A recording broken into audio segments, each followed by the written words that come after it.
Have you ever prayed for something and it didn't come to pass in your life, and you wondered, well, God, were you really in favor of me having that? Was that something that came from you, or was I just coveting after what someone else had? Today, we're going to talk on our broadcast of Wisdom for Living. We're going to talk about getting set free from covetousness, an enemy of prosperity. Welcome to Wisdom for Living with Greg Mohr. Join with Greg as he shares truth from the Word of God that will help you grow in wisdom and successfully navigate a balanced life with family, marriage, finances, and relationships. And now, here's Greg. I want to welcome you to today's broadcast of Wisdom for Living. My name is Greg Mohr with Greg Mohr Ministries. We've been talking about enemies of prosperity. 3 John 2 says, "Beloved, I wish above all things that you prosper and be in health, even as your soul prospers." So it's God's will for us to prosper. It's God's will for us to have blessing. But in years of ministry experience, I've discovered that people don't really have the right relationship with money. That's one of the reasons they're really not prospering consistently. And the goal of this series is that we've been talking about for these last several broadcasts is to help you develop the right relationship with money by running the enemies off of your land, the land of your heart, that is keeping you from prospering. It's like my good friend Andrew Womack says, where the enemy, don't let the enemy eat your lunch and pop the bag. What does he mean when he says that? Don't give the enemy place in your life. And, it's one thing for us to get a hold of a principle in the Word and then just go apply it like we push a button or pull a lever. But what's really significant is that we understand in our hearts why this is important, that we do it from the right motive of heart, and that we really receive the blessings that God has for us. So we're going to have a great time running another enemy off today. But let me share a funny with you before we get started. So this is from a little girl. She asked her, she was sitting at the dinner table, looking up and asking her dad one day. She said, "Dad, you're the boss, right?" Her father was very pleased by this and replied, yes, sweetheart, I'm the boss, the head of this house." Then the little girl continued, "That's because Mommy put you in charge, right?" Yeah. And I have to share another one with you here. It's called New and Improved. So the little girl was sitting in her grandfather's lap as he read her a story. From time to time, she would take her eyes off the book, reach up, and touch his wrinkled cheek. By and by, she was alternatively stroking her own cheek and then his again. Finally, she spoke and she said, "Granddaddy, did God make you?" "Yes, sweetheart," he answered. "God made me a long time ago." "Oh," she said. "Well then, Granddaddy, did God make me too?" "Oh, yes, sweetheart," he assured her. "God made you just a little while ago." "Oh," she said, feeling her face and his face again. Then she observed, "God's getting better at it now, isn't he, Daddy?" Granddaddy. Oh, that's funny. Yeah, he's doing a better job.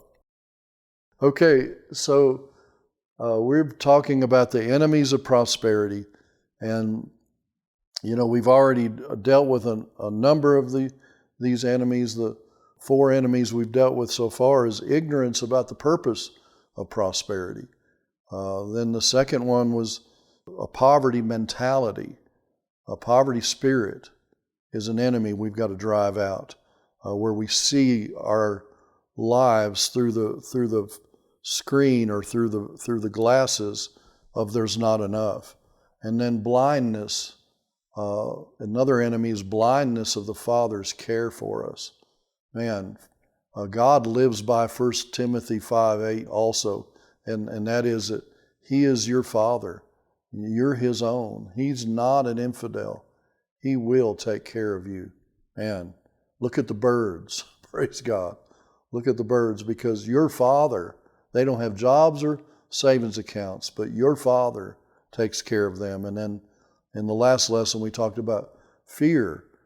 Perfect love casts out fear. When you understand that you're loved perfectly, then fear is not going to be a hindrance. And trust in God is the answer. Trust in God.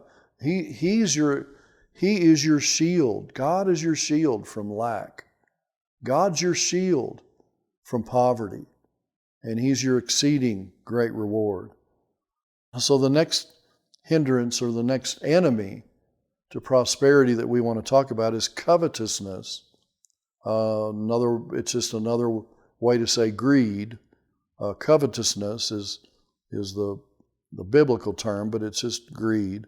Exodus 20 and verse 17 says, "You shall not covet your neighbor's house, your neighbor's wife, his ox, his donkey, his Lexus, or anything else that is your neighbor's."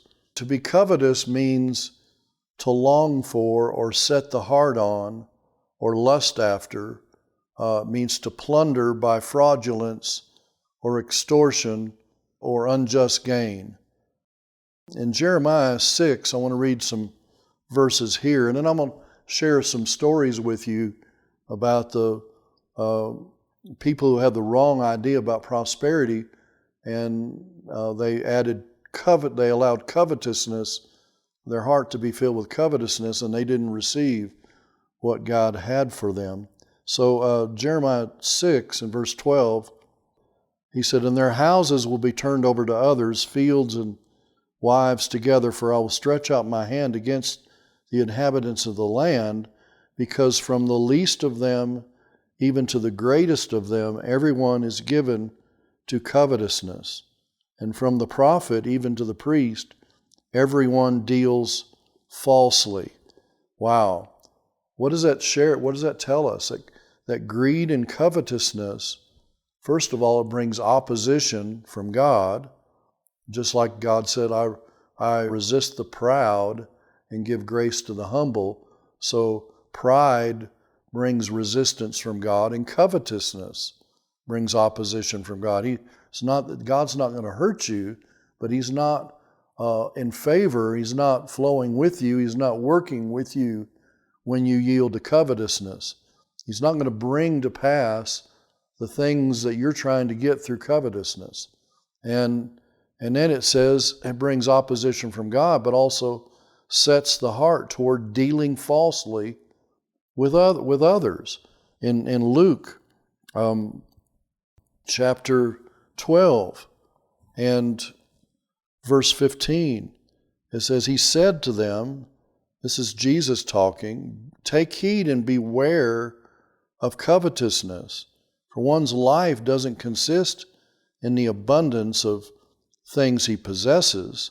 And then he's given a parable after this, and he said, "The ground of a certain rich man yielded plentifully, and he thought within himself, saying, What shall I do, since I have no room to store my crops?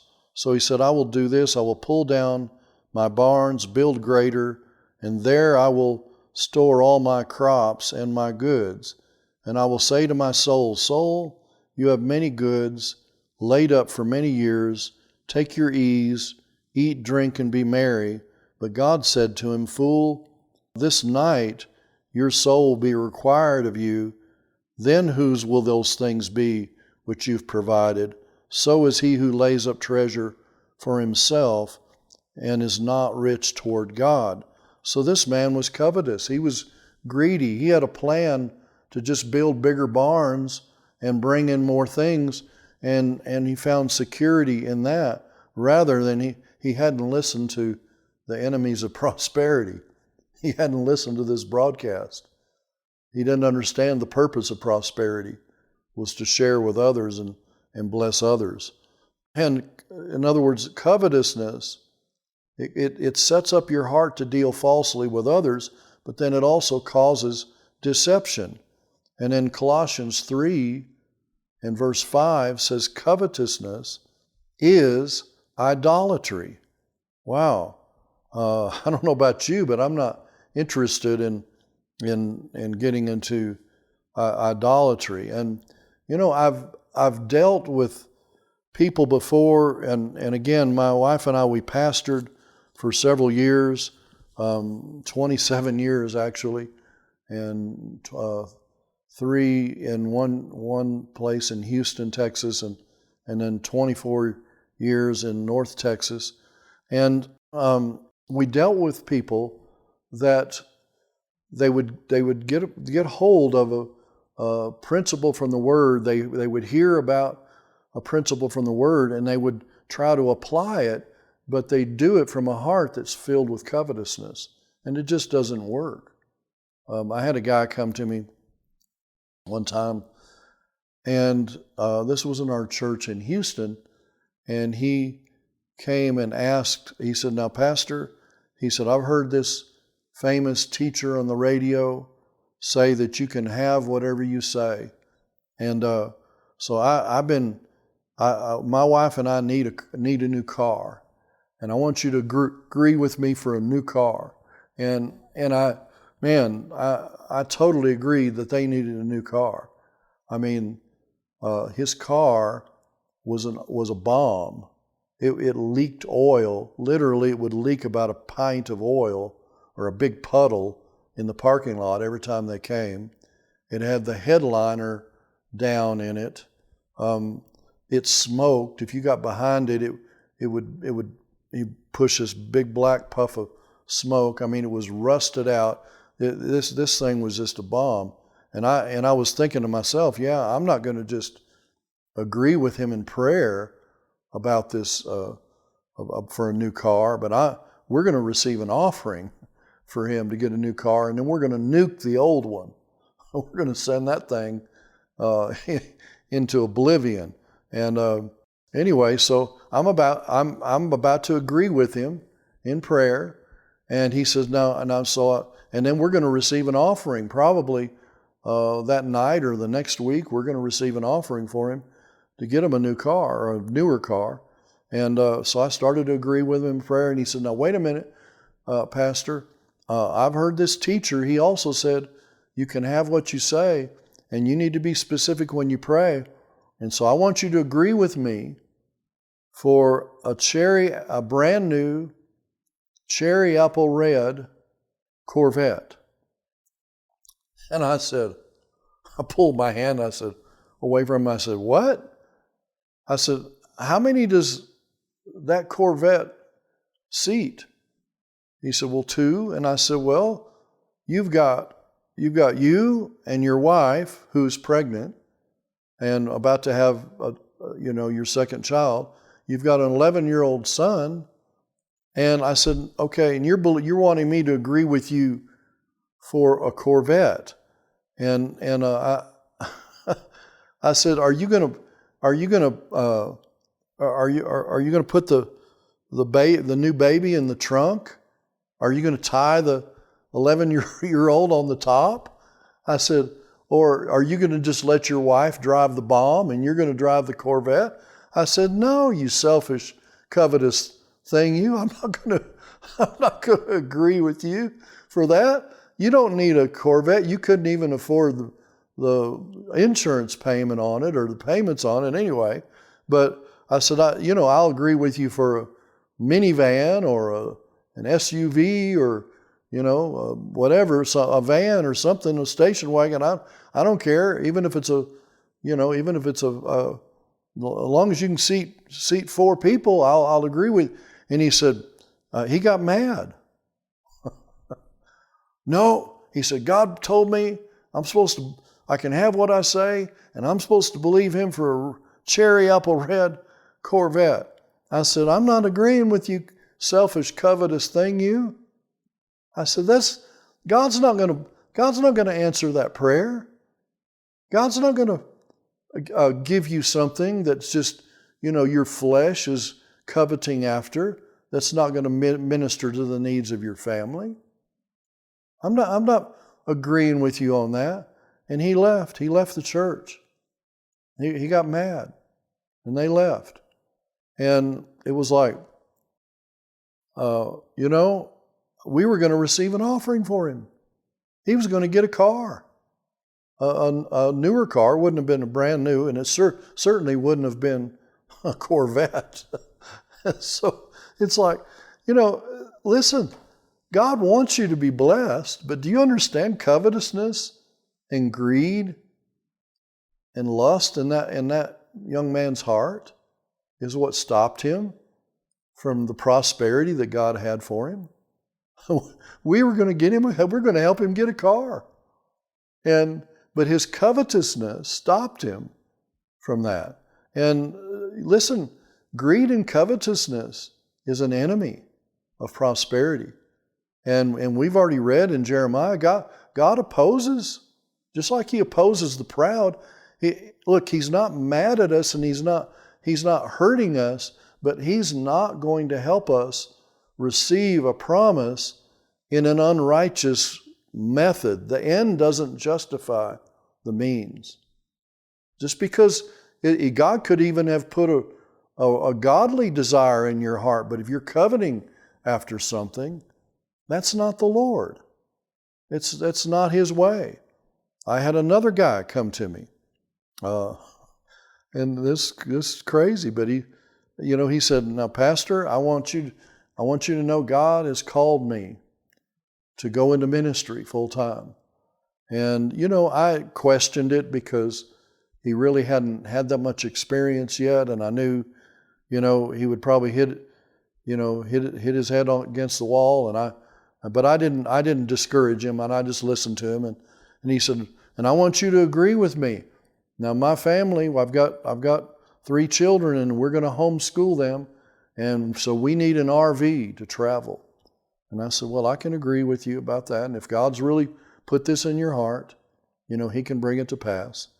But then he said, "Now, what I want you to agree with me about is my neighbor has an RV that he never uses. I rarely see him get it out." He said, "I want you to agree with me that God's going to touch his heart and give me his RV." And I'm about to pray with him, and I pulled my hand back. I said, "I can't agree with you about that." I said, Is that man, has he got his RV for sale?" And he said, "Well, no, but he's not using it." I said, "That's none of your business." I said, "The Lord isn't. Listen, God's able to get you an RV if that's part of his plan for your life. God's able to get you an RV without taking an RV away from someone else. His blessing in your life is not going to be at the expense of someone else. You're not. That's you. Look, if you want me to agree with you, I can agree with you. But you're lusting, you're coveting after your neighbor's RV. God said He opposes that. In fact, Colossians 3 verse 5 says, covetousness, coveting for your neighbor's RV or a Corvette that isn't going to meet the needs of your family, it's idolatry. Guys, let me tell you something. Idolatry is not a good thing, and God's not involved in it. And that's why some people, I've just given you a couple of examples, that's why some people are not blessed. That's why some people are not walking in the fullness of prosperity, because they haven't dealt with covetousness and greed in their heart. Their flesh is just leading them. They're not being led by the Lord. And God's blessing's not on that. He's not blessing that. James chapter 4, verse 1 said, "Where do wars and fights come from among you? Do they not come from your own desires or lust for pleasures that war in your members. You lust and do not have. You murder and covet and cannot obtain. You fight and war, yet you do not have, because you do not ask. Yet you ask and do not receive, because you ask amiss that you may spend it on your own pleasures. Listen, he said, you lust and do not have. You covet and can't obtain. What is he saying? I'm telling you that the thing that's keeping you from obtaining the promises that I've ordained that you have is covetousness in your heart. You can't. You listen. He's saying, look, trust me, look to me, ask me. Don't covet after what someone else has. He said, you lust or covet, you do not have. See, whatever you're lusting or coveting for, it has you. You don't have it. Even if you got it, it would have you. You wouldn't have it. Whatever we covet and lust for, we're never able to possess.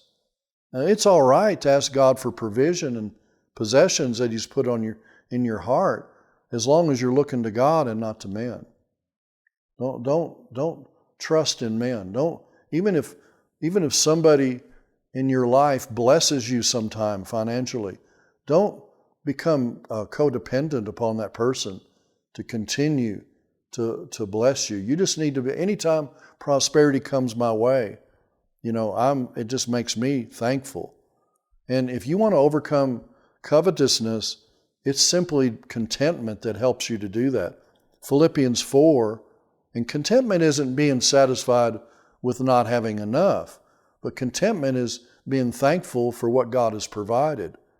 Philippians 4, 11 and 12, Paul said, I've learned in whatever state I am, Texas or Colorado or Kentucky or, I'm teasing. But he said, I've learned in whatever state I am to be content, whether I'm abased or whether I abound. And contentment is a learned behavior or attitude. And it's an attitude that can operate in us irrespective of our present circumstance or financial condition. Paul did not allow his circumstance or lack of support from others to redirect his trust or shape his attitude. And it's a very interesting definition of contentment. It means to raise a barrier to ward off or protect like a shield. And so contentment is a barrier or shield to ward off covetousness in our lives. My trust in God's care and provision for me, especially in the face of lack, is my protection from covetousness. Contentment involves me looking to God and saying, no matter what I'm going through, Father, you're going to help me. You're going to get me through. And 1 Timothy chapter 6 and verse 5 says that useless wranglings of men of corrupt minds, destitute of the truth, who suppose that godliness is a means of gain, from such withdraw yourself. Now godliness with contentment is great gain. So it's a wrong attitude to get it in your mind that you can judge your spiritual maturity by your financial status. The financial status or gain is never the standard or measurement of godliness in someone's life. And there are lots of temptations that come to people who have money in the cloak of, using financial gain to accomplish spiritual purposes, like, just think how much more I could give to the church and missions and the work of God if I got involved with this deal. Or, it won't bother God if I tell a little white lie to win this new client. Besides, He knows my tithe will be larger. That's deception, and it's covetousness. Hebrews 13, verse 5. Let your conduct be without covetousness, knowing that He Himself has said, I will never leave you nor forsake you. We quote that verse out of context many times. What's He saying? When you and I are content with what God has given us, He's not going to leave us there. He's not going to leave us in a place of lack. He's not going to leave us in a place of want.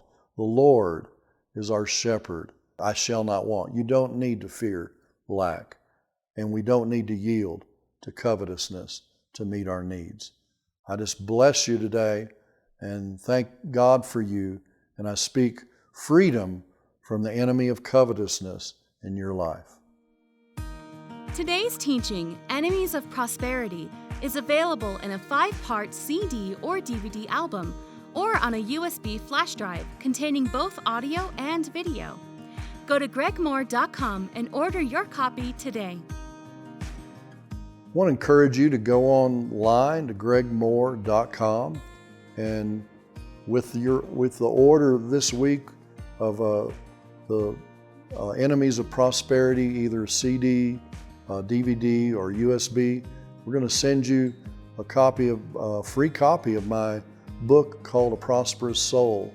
God wants us to prosper and be in health, even as our souls prosper.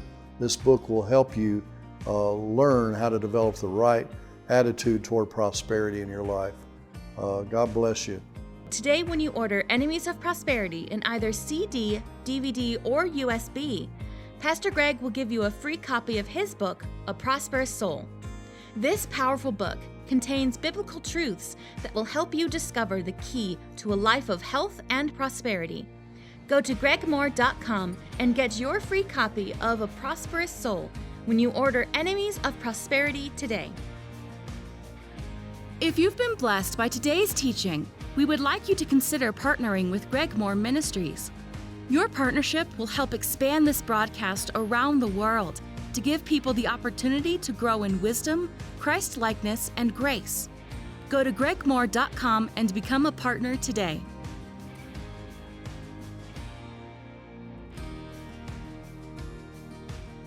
Remember, you can order resources or partner with our ministry at gregmohr.com or by writing to us at P.O. Box 7702, Woodland Park, Colorado 80863. We look forward to hearing from you today. Join us again tomorrow for more Wisdom for Living. Listen, God's got provision for you, but you have to go where He's leading you to go.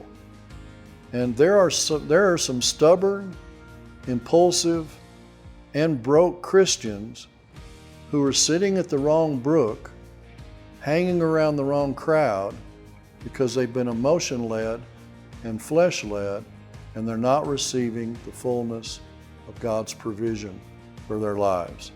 So here's an oxymoron: is biblical prosperity and impulsiveness in finances. That's a moronic ox. They don't work. It's just like oil and water. It doesn't mix.